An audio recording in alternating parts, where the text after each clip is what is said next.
everyone. Today I have with me author Stephen P. Kiernan, and his new book is The Baker's Secret. Hi, Stephen. Thank you so much Oh, for talking to me today. good morning. I'm glad to be with you. Yeah, I love this book so much.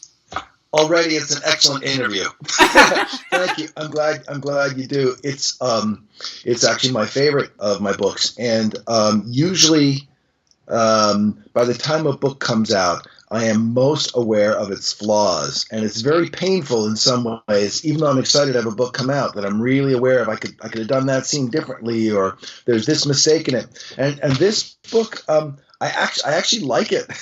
Here it is. It's out, and it's been out a couple weeks, and I still like it. That's awesome. I mean, I got so into it. I can't tell you. I kept having to put it down because I read a lot of books, okay? So I'm having to Uh, cycle through, and I would pick it up and I'd be like, "Oh, I want to read the rest of it." And I can't read the rest of it. I had to, wait, and it was killing me.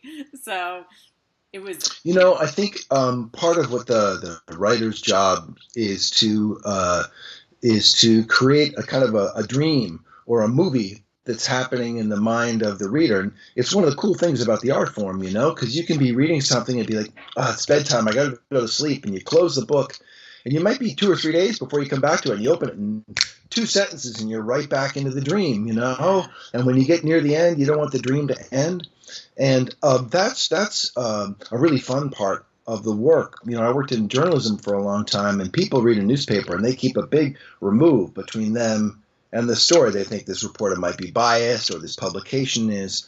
And with fiction, that doesn't happen at all. There's this sort of co-imagining that the reader and the writer do together. That's a really fun part when you're writing it, to think about. Oh, this imagine how this suspense will make somebody really eager to continue. Yeah, I was so happy that you agreed to talk to me because I read certain books that I'm just like, I need to talk to this author. And I was like, I need to Uh, show everyone because I can't wait to put this out there. I want to show everybody. I've been telling everybody, I've been passing it Great, around. I'm a great. huge historical fiction fan to begin with. I Thank you. mean, that's my genre. But how the way you wrote Emma, the main character, Yes. how did you get into her, her brain as, you know, being so removed from a little girl? Well, not that little, but you know what I mean? Like, how did you get into because you wrote her so perfect. Like, Well, thank you. The answer is that some writers, they have their main characters worked out, and they go ahead and write that story, and the main character is consistent all the way through, and I'm just not smart enough to do that. So what I do is write a first draft very fast, and I don't worry about mistakes or inconsistencies or anything. I just get that down, and by the end of it, then I know what my characters are actually like. And then I go back through and make them consistent. And as that happens, they get deeper and they get richer. And I begin to discover their interior lives. And if I find scenes where I say, no, that doesn't work. Emma wouldn't do that. She would do this.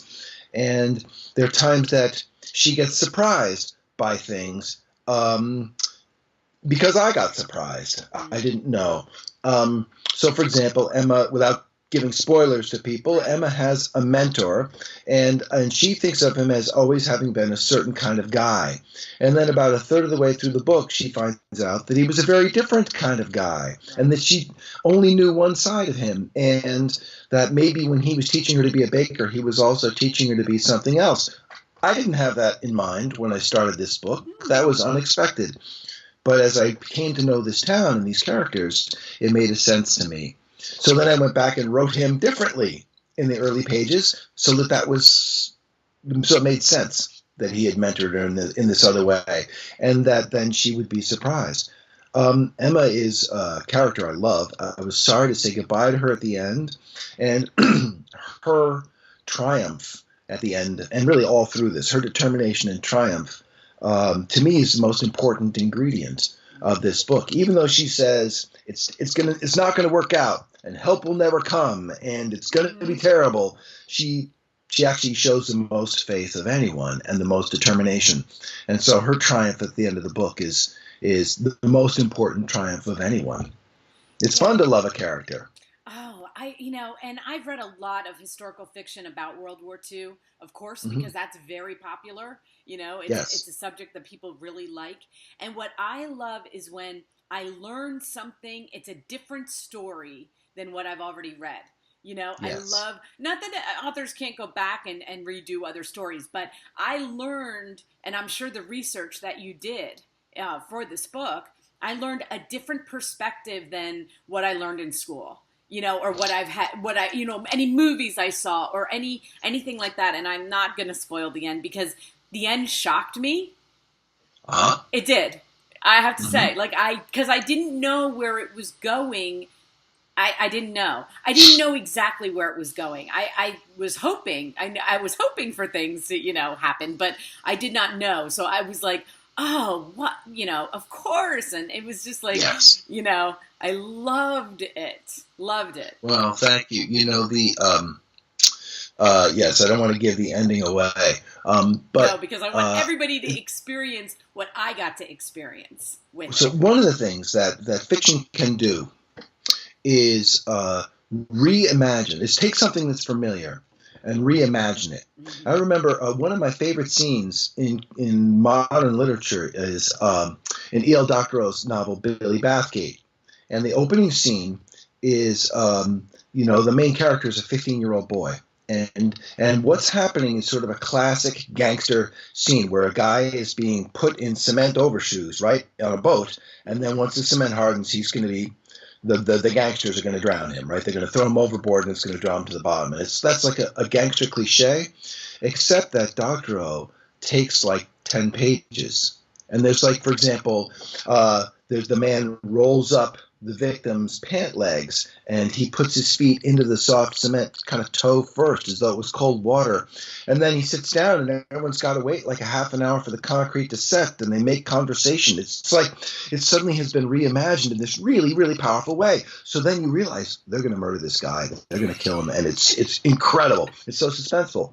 So I was intrigued by D-Day for a lot of reasons, including that at the time it was the biggest military action, Mm-hmm. most people ever involved in military action in human history. A lot of things that were remarkable about that day. And, there are whole libraries of terrific books about D-Day, and there are many memorable, very vivid films about D-Day. And every one of these in the English language, every one of them is from the Allies' perspective. There's never been the story told of the French experience, what it was Right. like to live in occupied Normandy, what it was to believe the Third Reich when they said they were going to rule for 1,000 years, what it was like to think that the Allies would never come. Mm-hmm. And to me, that was a void, that was a vacuum that I could enter from an imagination standpoint, and it would be very rich soil. And so I did do a ton of research, but it was not the usual research in that my characters wouldn't know an 82nd Airborne from 101st Airborne. They just know somebody came out of the sky and they're on our side. Right? So I did all of that research, but then I put it aside and tried to think as a French person would. Mm-hmm. And so that made it very surprising. Suddenly D-Day was new and Yeah. fresh. And that's a lot of the fun of it. Because then it also makes it fresh, just like putting that man's feet in cement overshoes. It makes it fresh for the reader. Yes. Yes. And I loved how every Nazi soldier, captain, whatever rank, had a different take on the war.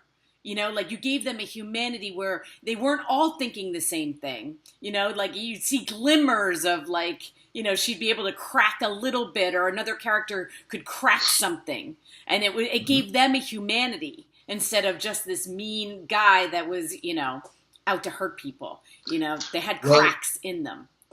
yes, I think they had vulnerability and fear, and even I've never written a novel with a bad guy before, Mm, and this novel has a bad guy, right. and his particular zealotry in believing the ideals of the Third Reich make him a real bad guy. And when that balloon gets popped by the invasion suddenly we see that actually he's a very vulnerable person. He's very frightened, Right. which I think is behind a lot of zealotry, actually. Right. The fear is behind a lot of zealotry. And I imagine when you said that there was a surprise at the ending that also made sense to you, I imagine you were thinking about what happens to this character, and that was one of the last revisions that I made. What actually happened to him? I spent a lot of time trying to decide what would be the right conclusion for his story, and I end up feeling very satisfied with my bad guy getting what he deserves. And not that there's justice in this book, there isn't, but there's a way that things make sense and how people would behave. And by the way, writing a bad guy is a lot of fun. It is. That's awesome. That's awesome. Well, I know this book just came out in May. I mean, this just came out, and I'm, like you said, you're already hearing great things. I know that great things are going to happen with this book. I mean, thank you. I feel very lucky. The tour has been a blast. I'm somewhat tired right now. Been on the road a lot, but I only have maybe a half dozen events left, and the audiences have been great. The reviews have been very kind. So I made my first bestseller list. That hasn't happened for me ever before, so that's pretty exciting. Yes. And but at the same time, I'm eager to get home and continue work on the novel that I've been at for the last couple of months. When you have a new book come out, it's actually about a year after you finished it. Right. So your emotions about it are different. Like I said, usually I feel like, oh, this book is inadequate. I know the ways it's not good. I happen to like this one.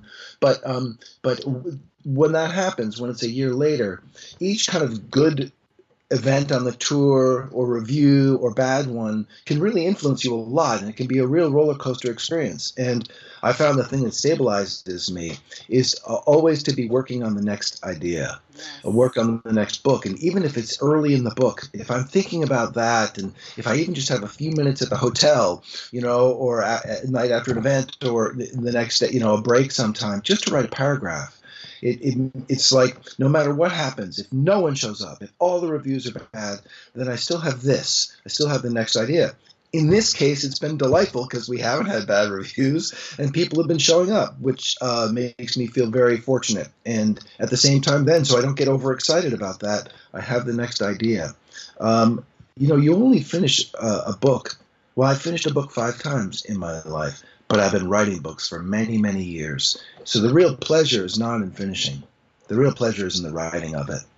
So it's a long answer, I guess, but I'm excited with how people have responded to this. I hope that it gets to lots of readers. I do love the story and the people in it and their sort of determination.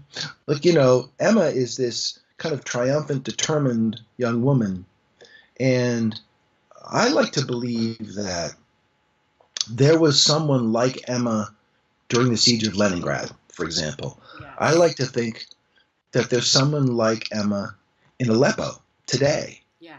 Because I like to believe that Emma's defiance and strength of character and love for her fellow neighbor, that these are actually attributes not just of her, but of human nature. I don't know how well I would behave if I were in the circumstances of a military occupation. I know I would not behave as well and as nobly as Emma does. But I might follow the lead of someone like that, which is why I loved writing about her. Yeah, I mean, I was thinking about the same thing. The way to deal with bad situation is to not make it about you. And she figured that out. It wasn't about her getting up every morning. It was like what I got to do for the neighbor and for this person. People were counting on her. And that's what woke her up in the morning to deal with what she had to deal with. And I was thinking that same thing, like no matter what your circumstances are, if you can get out of yourself and out of your own pain and think about what can I do, who else is counting on me today? Oh, well, this person needs me and this person, and then you can get out of yourself.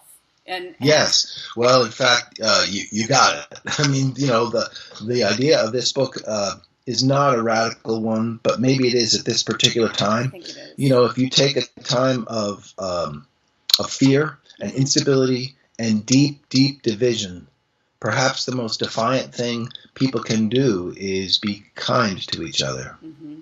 Absolutely. That's what I got from it, and that's what I loved Awesome. about her. So, Great. but is there anything you can tell us about what you're writing? Any Oh, well, I have two ideas, and so I can't really, except to say that one is they're both somewhat historical. One is 1956, and it concerns. Well, I guess I can talk. Well, I guess I can talk. One concerns art, and particularly Jackson Pollock, and the crazy, wild, hugely expressive, emotional art that he and his contemporaries were making in the 1950s at the same time that the rest of America was very conformist. We were building suburbia. We had the man in the gray flannel suit and the organization man, and these people were making the wildest art. And at the same time, the saxophonists in the village of New York City were also doing incredibly wild stuff musically, that kind of contrast. And I've been working on that, and I'm finding that I don't know enough yet to write that book, and I have to keep stopping and doing more research, and because I know very little about art. And learning about something is, to me, one of the pleasures of writing a novel. What I get to learn that I can pass along. And the other idea is something that I started, 8 years ago, and I did all of the research for it, and I got about 100 pages in and said, no, this isn't right. And I've restarted. I threw away all 100 pages, but I have a kind of a new idea of how to start it, and it's writing very fast. So my guess is that I'm going to write that and then come back to the Pollock one. But I don't know for sure, and frankly, my editor gets to choose. So we'll see which idea she prefers. In general, my books have a very, very long gestational time, you could say. They're long pregnancies. The Curiosity, I had that idea in my head for 18 years before it was published. The Hummingbird, there was a piece of it that I'd known for 7 years. This book, Baker's Secret, I first had the idea for this in 2009. And the reason so it's 8 years from when I had the idea to when it came out. It takes me a while. What happened was it was June 6th of 2009, and I was in the health club at the place of the Y where I swim, and the TV was on, and I can't tell you what channel it was, but they were covering the 65th anniversary of D-Day, and they had a speech from the British Prime Minister, and they had a speech from the American President, and then they announced the French President was going to speak, and the channel cut away to a train derailment someplace, and I thought, I wonder what the French president would have had to say. And that curiosity about, I wonder what the French think about D-Day, led me online. And what I found out was that on D-Day, 5,200 Americans died during the 13 hours of the invasion, which is about 400 an hour, right? It's an unbelievable amount of courage and sacrifice, 400 an hour. So it's 5,200. During that same period of time, 11,800 French people died, more than double. And so I realized that there was not only was there an untold story about the French experience there, but that it was a very powerful one. Right. It was a big one. And I also, because I'd seen how many great books and movies there were about D-Day, I was determined that this would not be a battle book. So, I think it's about 4.5 pages of this whole book are actually about battle. Right. It's much more about how people lived in the time before the invasion and how they took care of each other and how they triumphed and survived and managed to build lives and have love and take care of each other. And so this is where the idea came from.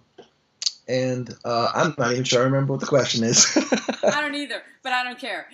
The title. Okay, so when I first get the book, first of all, I love this cover. Thank you. See it. I mean, so do I, and I can take no credit for it. There's an excellent art department at HarperCollins, and they just did a beautiful job. They also did this thing that's called the decal edge, the rough pages on the edge, which I love. I love Yes, that. I mean, as a and they have the reader. beautiful illustrations inside at the start of each of the Yes. sections. You know, where they have the apple and Yes. all. I mean, they really made a beautiful book, It's and beautiful. I can praise it because I had nothing to do with it. I just think they did a great job. You know what? This is Um, why I tell everybody out there, all my people that listen, buy the hardcover, okay? Buy the hardcover. It is worth it. It's worth the experience of reading.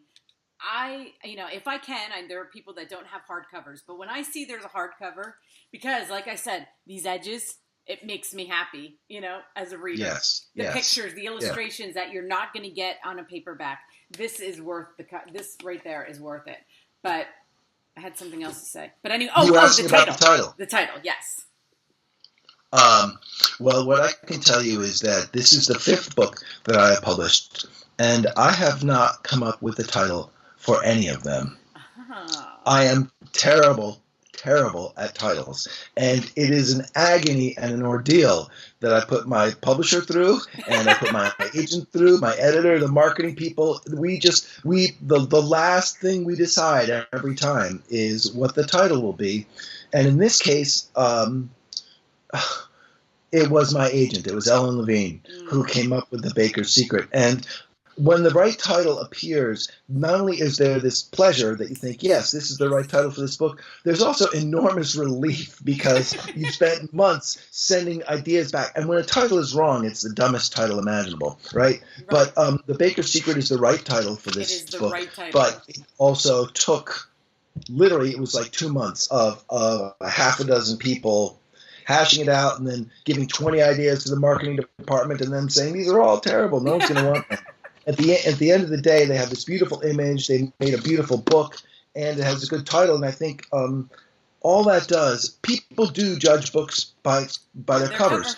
Think about how we used to buy records based on the album cover. Think about how people very often buy wine, right? It's like really good packaging, and it matters.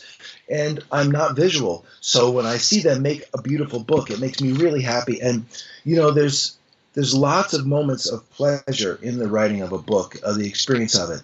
But there is nothing like the day, about a week before, 10 days before publication, that a box arrives.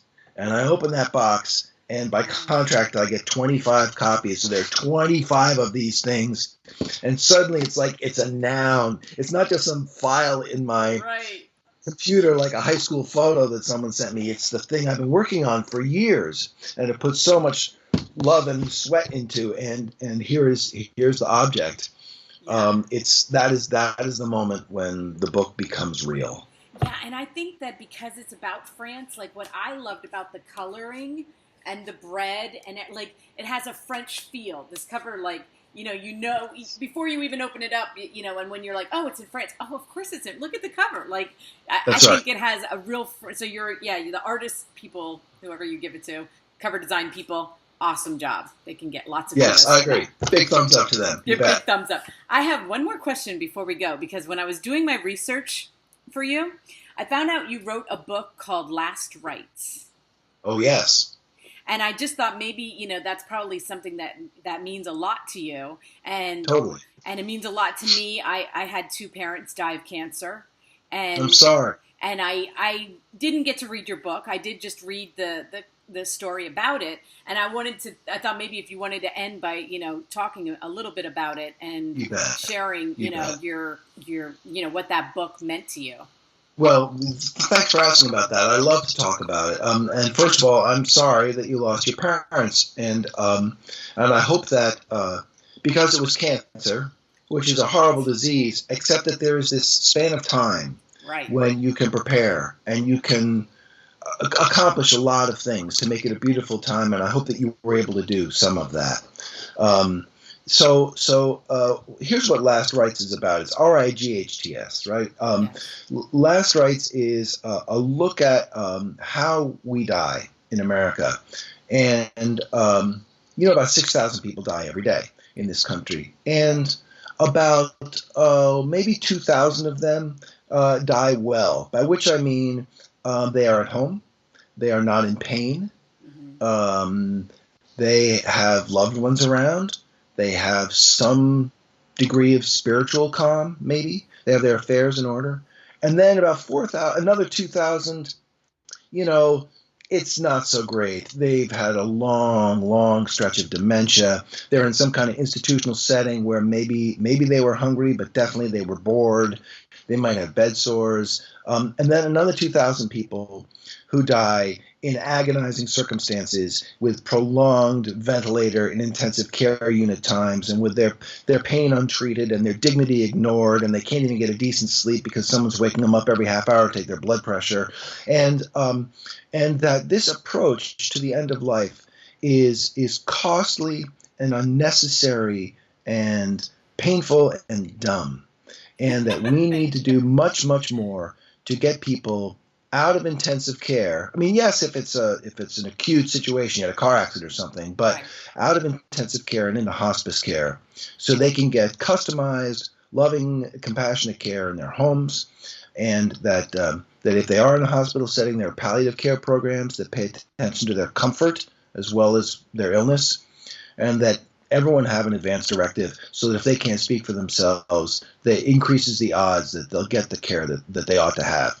And so I wrote this book, I don't know, 15 years ago, something like that. It came out, I think, 13 years ago or 12 years ago.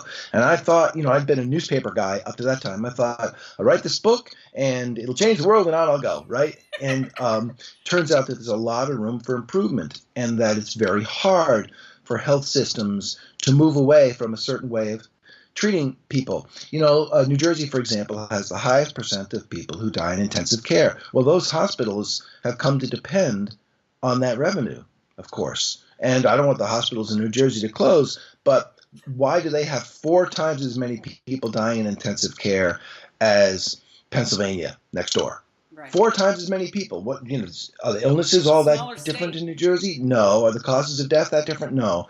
But the experiences of patients and families is much, much worse. So I wrote this book, and since then I've given hundreds and hundreds of talks all over the country about trying to improve how we take care of people at the end of their lives, and how it makes financial sense, how it makes clinical sense. People on hospice care with many illnesses live longer than people who have the high intervention, high technology approaches. And of course, it costs way, way less. And now I'm still doing consulting for that, and still doing speaking on that. And in fact, Last Rites is a textbook at a number of nursing schools, and I've continued to do work in that field. And I will, as long as it's needed, because we can do better. We do not need to torture people at the end of their lives. If I may, did either of your parents receive hospice care? Yeah, my mom did. My dad was in the hospital, and that was back in 1988. I was young. Okay. I didn't know a lot of what was going on. But with my mom, Yep. I was the primary caretaker. And I have to say, for anybody who is in that situation, pay attention to what they're doing. I came in early one day. They were taking her somewhere for testing. She was dying, and they were still testing her. And the woman said to me, "Well, we want to see how she's doing today." I'm like, "Oh, here, let me write that down for you. Not very well." Wasting, like you said, wasting money. Like, somebody's paying for that. I didn't give permission for it. They're torturing her.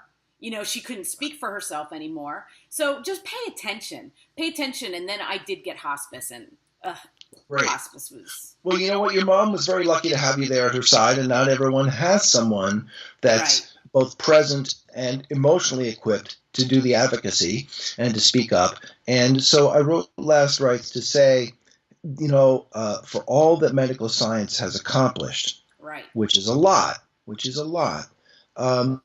there's a way that it hasn't quite figured out how to accept that we are all mortal, and that there are different ways of people entering this world with birth, and there are different ways of people leaving this world, and that we need to do more about giving more people the better path. And there are places that are figuring it out. There are places that are committed that no one will die alone. There are communities that say no one will die in pain. There are communities that say no one will die hungry. That's a hard thing to accomplish. It's easier to get a cardiac bypass procedure than it is Meals on Wheels. Well, I'm really happy that it was about hospice because I had no idea. I'm a huge hospice supporter because of what they did do for me. And Great. so I didn't even know that. So I'm really happy to hear that that's, that's Thank what you your for heart asking is, about that you book. know? I love that book. And when you write a book, you don't know what its lifespan will be or what its influence will be. And that one has opened lots of doors. So I've been able to talk with people about how to have a better experience. So thank you for bringing it up. Well, if you I don't love mind, I Last will share Rites. that at the same time that I share The Baker's Secret. I will also share that book because Great. I think it's important. So Thank I you. will read it. I'm telling you, I Great. just saw it and I was like, oh, I want to ask him about that because I didn't get a chance to read it, but I will By the read way, it. it's not a super sad book. It's kind of tough journalism, but it's not super Not sad. super There's sad. lots of stories of there's kind of touching stories of great caretaking and Awesome. the difference that it can make with someone at the end of their life. Awesome. Well, I will be sharing that with everybody. And Great. just so everybody knows, all your links will be at the bottom. Great. And I'm so happy that I got to talk to you. And it's The Baker's Secret that's out right now. And thank you so much, Stephen. This has been awesome. Thanks for asking me along. Pleasure to chat with you. Okay. Have a great day. You too. Take care. Bye-bye.